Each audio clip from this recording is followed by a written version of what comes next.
Let's go back to the beautiful beginning. You're standing under the Hollywood sign in Los Angeles, just getting started. How did you feel at the beginning of the race? I'm so excited. It was such an amazing moment. And it was so surreal because even standing there, I wasn't sure if we were going to actually start running and go get our backpack. Because until Phil says go, I wasn't sure. I was like, can we still be I eliminated know, at this moment or not? What was happening? right? Because yeah, yes, we were thinking, oh, please don't let us get eliminated before we run down this hill. So yeah, Yeah, but it was so cool. And it's just seeing all the camera and Phil and Elise and everybody. It was such a wonderful experience. And you guys mentioned you've applied before. Uh-huh. Were you applying regularly, or had you just done it no, once and you yeah, this was our second application. The Yeah. first, yeah, we didn't get chosen for another We season. applied like just previous Yeah. season. Yeah. And so then you so two back to back? yes, two Mhm. back to back. Uh-huh. I'm Mhm. always so impressed if you don't get a call the first time, but that you still do it again, because you could get Uh-huh. down and never Oh yeah, apply again. Yeah. no, we were pretty down for a few months, but then when they said, that they were accepting applications again. Yeah. So That I was made good. Victor do this silly video. I mean, like not we did a She second always video. makes me do silly videos. And so yeah, so we did another video, and then so I just told Victor, this is such an awesome experience, and I just wanted to show our girls that hey, no matter what, even if the first time's a no, you never know. Just try it again, and we could get a yes, and and then we did get a yes, and then so that's all that matters. And yeah, so we tried for a second time, and it was And it was perfect. It was perfect timing. yes, So I believe you mentioned this in your recap that you guys started to eat the bugs for the yes, Express Pass. uh-huh, Did they just let you start eating and you just Well, didn't realize? no. I think it wasn't clear because we got there as Morgan and Lena were starting to finish up, Mhm. so Mhm. it Because we wasn't. can see Morgan Lena, like I mean, we can see them just gagging, and then so she's like, "Hurry up, just eat it." Yeah, And then I told Victor, "We can crush this." Like I start shoving the bug into my mouth, and then you can see the producer going, "No, no, no!" And then I'm like, "No, the sign says yes, yes, yes." Oh, And then they're like, "Oh crap! Oh, hang on!" And then they flipped it, yeah. take it, and then I'm like, "Bah." okay. But it doesn't hold you guys up too much because it looks like you're the first on this boat heading out. Yeah. And this kind of seems like the lead that you're able to keep. Yeah, Mhm. yeah, Mhm. definitely. I was shocked because when I saw everybody else's life jacket there, it's like, how did we get in first? Because our cab driver was horrible, Yeah. and then he was He going was so awful. slow on Mhm. the freeway. It's like, Yeah. Yeah. she wanted to kill me so bad. Let's talk about this Lotus Roadblock, Jocelyn. It Yeah. seemed like you had to take a moment, kind of had to power through it. Yes. How were you feeling? I think at first, initially, I just thought that I was gonna crush this. I was gonna be done in 10 minutes and be out of there. But I think that they weren't gonna let that happen. And then so they're like, no, there's no crushing this. And then so I think my biggest error was that I thought if I pick a longer stem, then maybe if I get up to the mat and I can start breaking whatever the length I need. My fear was I didn't want it to be too short and be Right. wrong. So, but I think from a distance, what they thought I picked up a root, which is not what they wanted, and I didn't. Mhm. But maybe from a distance, they thought I did. So they threw back all the initial 20, and then after that, then it became progressively harder. And then I think I got a little discouraged and say, "Oh, what's happening?" And then I think the other problem is the lotus flowers. You have to go further out, and I Mhm. didn't to go and trudge through all this mud. And so I was trying to find the closest um, flower close to me so that I didn't have to go through all of that. But yeah, it was really exhausting and getting stuck in there. You have to really pull yourself out. And so it was rough.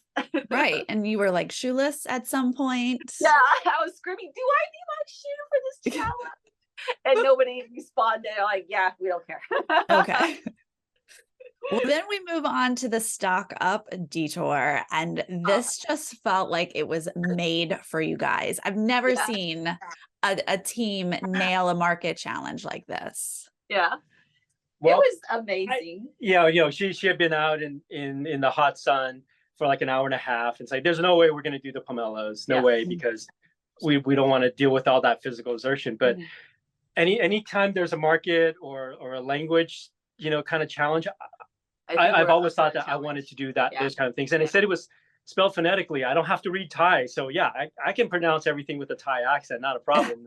That's exactly what we did. Yeah, because I think we do travel a little bit for work because we are in the food business, obviously, and then so we love markets. So regardless where it is, but it felt like we were getting set up for this task.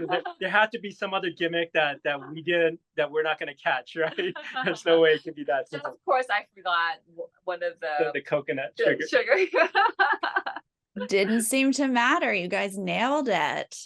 Well, this 5:45 a.m. ticket, mysteriously misplaced, and it should have been yours. Yes. When do you realize what happened?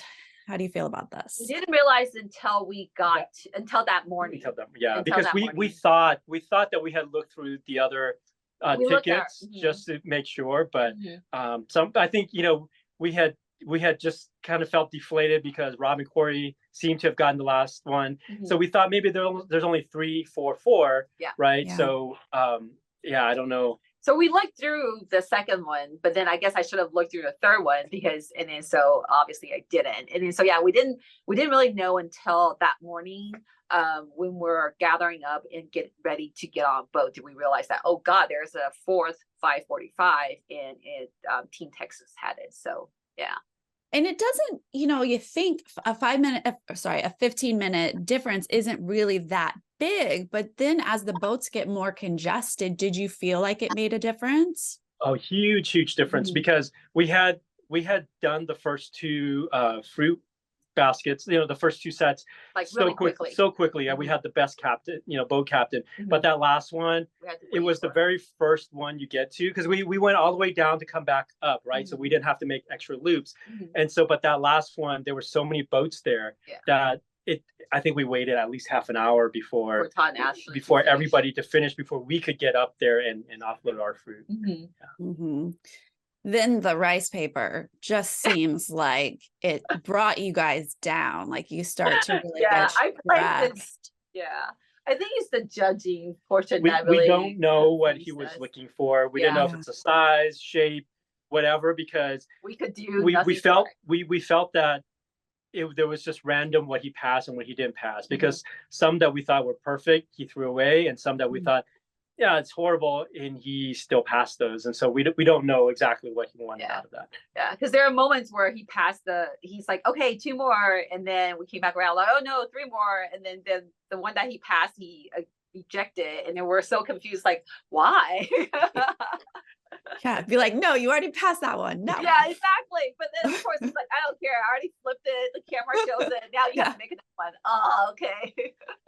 But then you guys see Liam and Jeremy as you leave. So are you all of a sudden like, oh my gosh, we're not losing, this is great? Yeah, because I closed the cab door, and then the brothers are right there. They're trying to steal our cab. It's like, oh crap. So at least we have a shot. We're not going to be last. And, So we were very hopeful, thinking, oh, we still have a chance that we're not last. So I think the disappointing part is when we got to Phil and he said, keep on running, and we're thinking, oh no. Right. I mean, you've got to be exhausted at this point.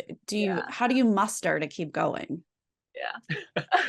I don't know. It was hard. We just knew that we had to finish, and we didn't want it to give up. And then so I think we had like $1 million, we have to do it. And then for our own sake, just to finish the challenge and to have a good time doing it, we just like, okay, let's go get some water and let's do this. And so So this last leg, it's exhausting, but you guys are doing fine. You're back in a market, everything is going okay. Is it just this tile roadblock that's just luck?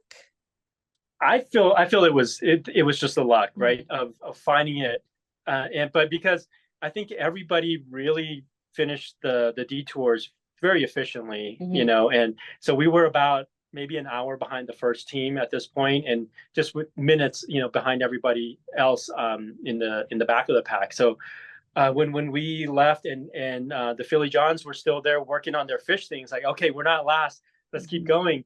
But you can see, I mean, Joel was there maybe second team or first team, and he was still one of the last three. So it was pure luck, because some of these teams that came in so late, they found it within like 5-10 minutes. And it's just one of those hard challenges. It's like, I felt it was just pure luck. So.